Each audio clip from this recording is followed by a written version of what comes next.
All right, I need you to just picture this. South Carolina's Lowcountry. Think humid, heavy air hanging thick with the scent of salt water and marsh grass.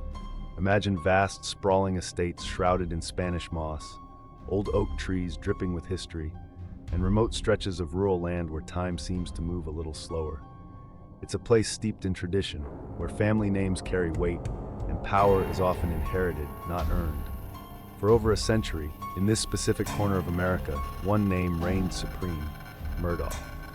For nearly 90 years, dating all the way back to 1920, a Murdaugh held the position of circuit solicitor, essentially the chief prosecutor, across a 5-county judicial circuit.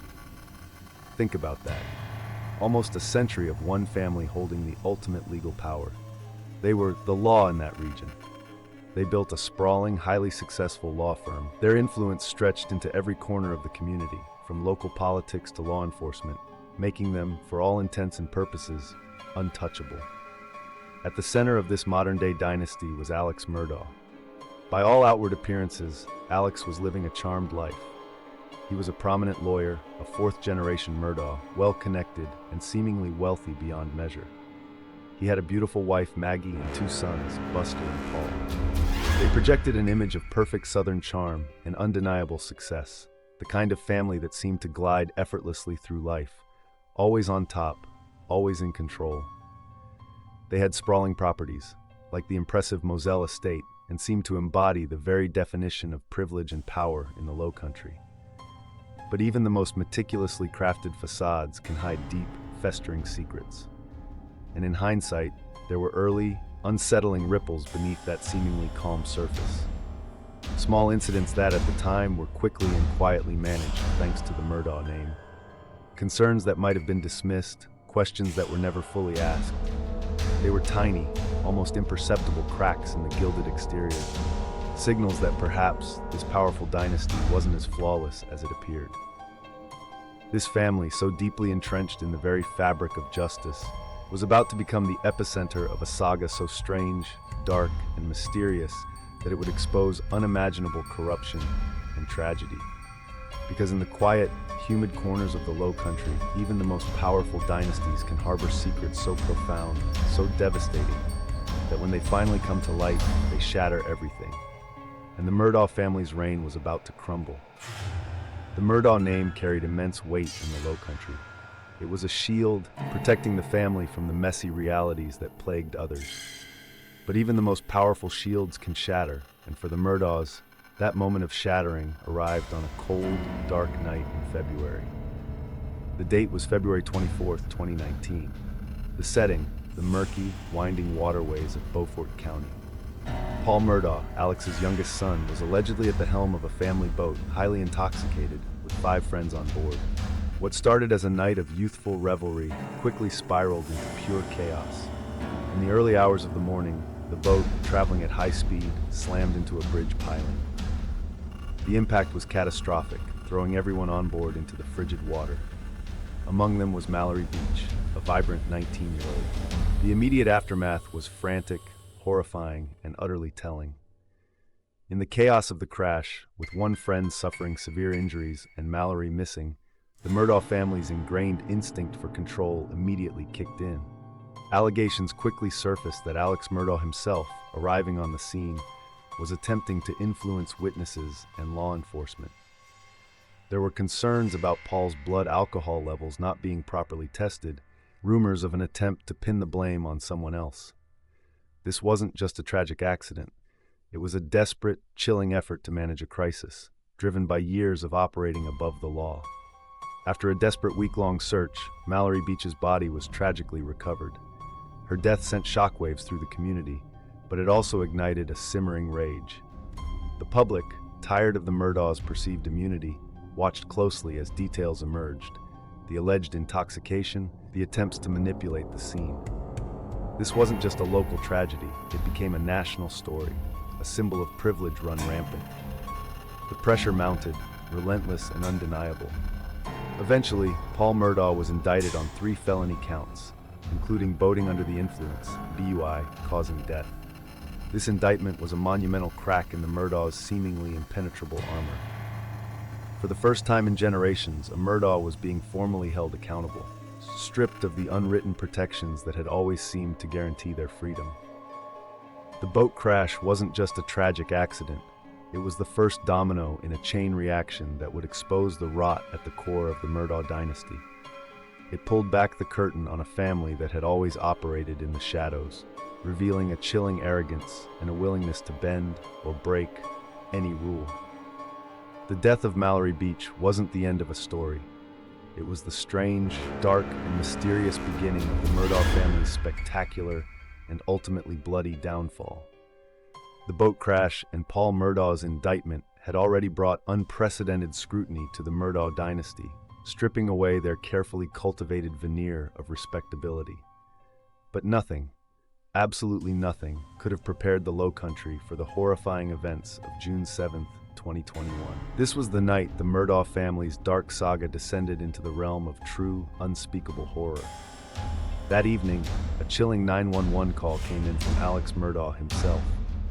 His voice, distraught and frantic, reported a horrific discovery at the family's sprawling remote Moselle estate. He claimed he'd arrived home to find his wife Maggie and his son Paul brutally murdered at the property's dog kennels. The scene that responding deputies encountered was truly gruesome. Maggie shot multiple times with a rifle, and Paul killed by a shotgun blast, both at close range. It was a vicious, professional, and utterly perplexing crime. The initial investigation was a maelstrom of chaos and suspicion.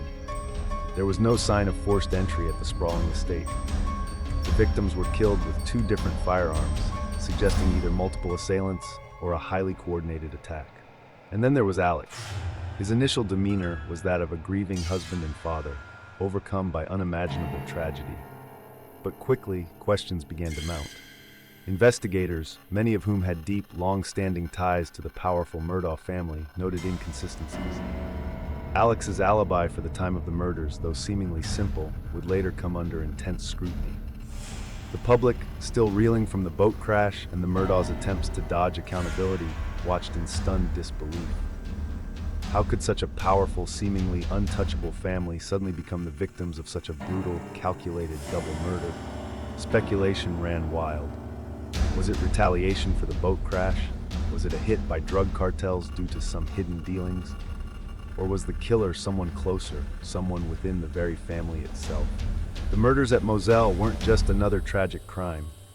They ripped open the fabric of a community and exposed the terrifying truth that even the most powerful families are not immune to profound darkness.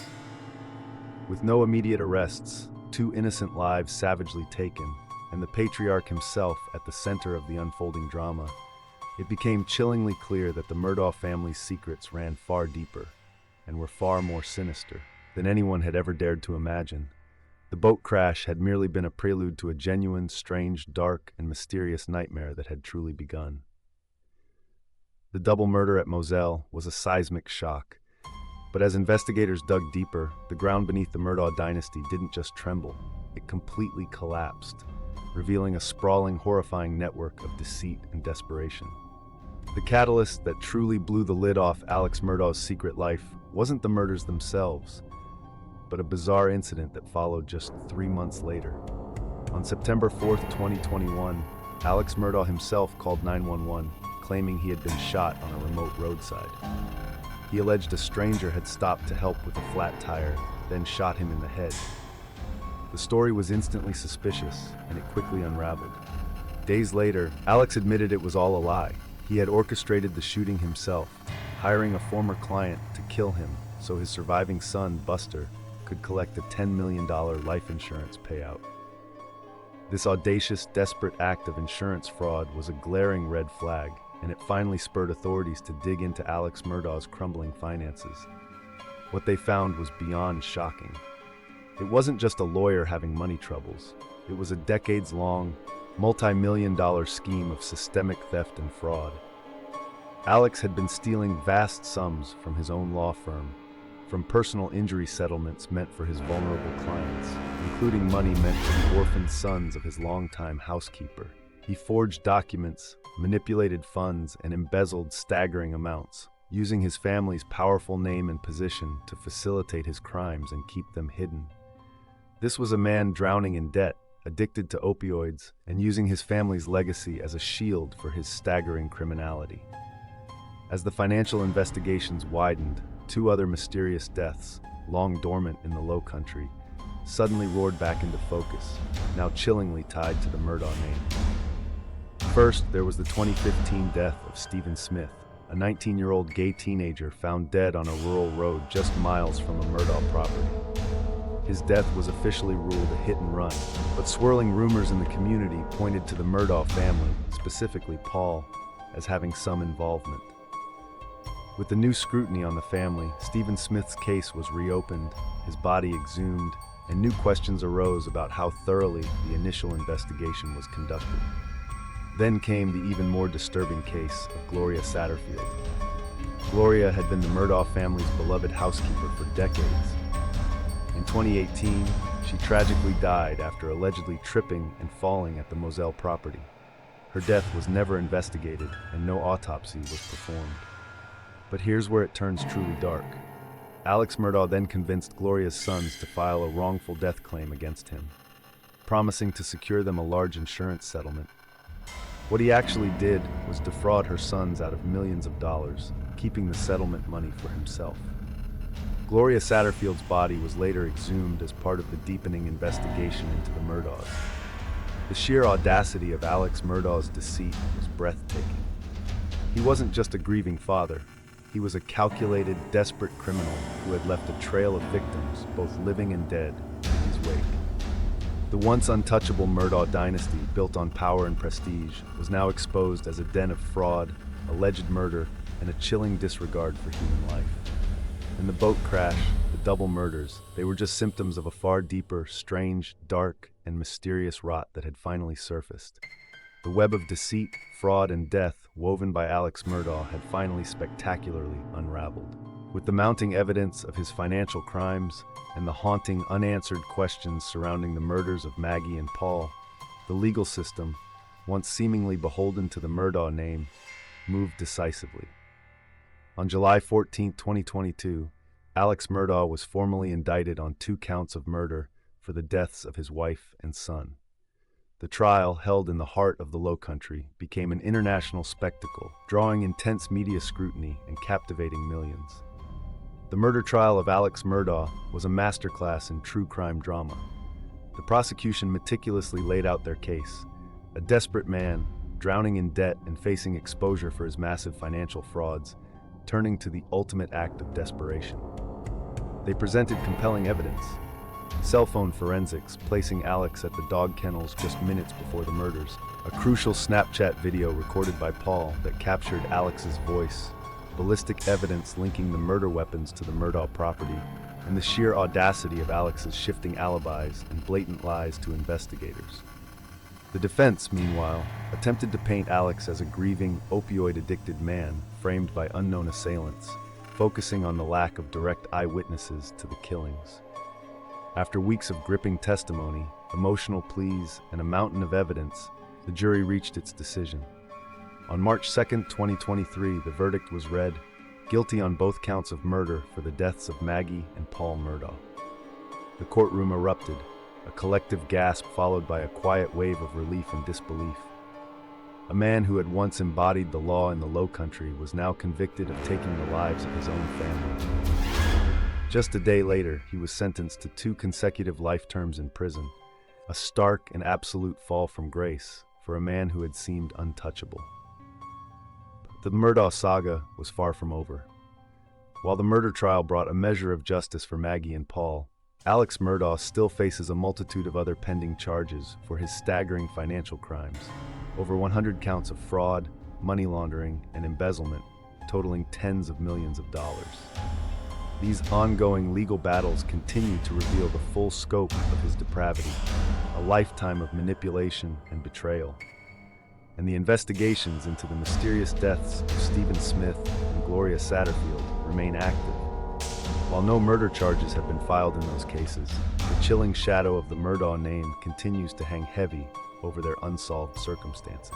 The downfall of Alex Murdaugh and the dismantling of his family's century-old dynasty sent a resounding message throughout the Lowcountry that even unchecked power immense wealth, and deep-seated influence cannot forever shield you from the consequences of your darkest actions. It marked a significant reckoning for a region where justice had often seemed to bend to the will of a powerful few. Yet, even as justice slowly grinds forward, the Lowcountry still carries the scars of this strange, dark, and mysterious saga. The secrets unearthed, the lives shattered, and the haunting questions that linger will forever be a chilling reminder of the true cost of a dynasty built on death and deceit.